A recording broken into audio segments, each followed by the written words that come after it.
Hi guys! Bilang isang OFW, isa sa mga diskarte namin dito or ako personally is mag-abang ng mga sale. Tapos ngayon, nakakita ko dito sa Castro. Ayan.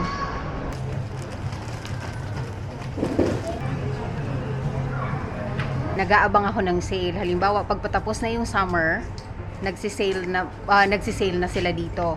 Tapos kapag papatapos naman ng winter, nagsisale na rin sila dito. So ang ginagawa ko, inaabangan ko yung mga sale na yon. Let's say for example, summer ngayon dito sa Israel.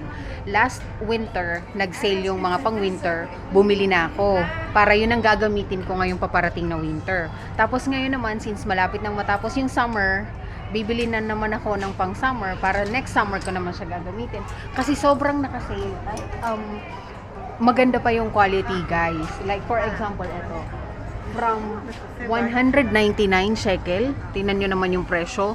Yung iba, ano pa. Wait lang. May ibang presyo dito ako nakita. Ito. Katulad nito. 249.90 shekel. Ayan. Ngayon, mabibili nyo na lang siya ng 49.90 shekel. O di ba?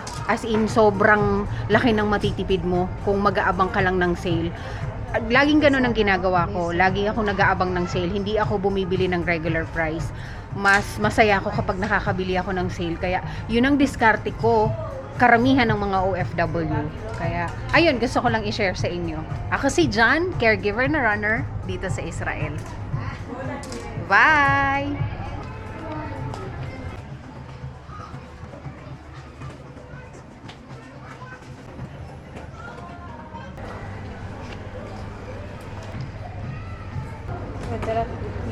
This one I will buy at successful ang ating plano. Nakakuha tayo ng sale kaya masayang masaya ang isang OFW dito ngayon sa Israel.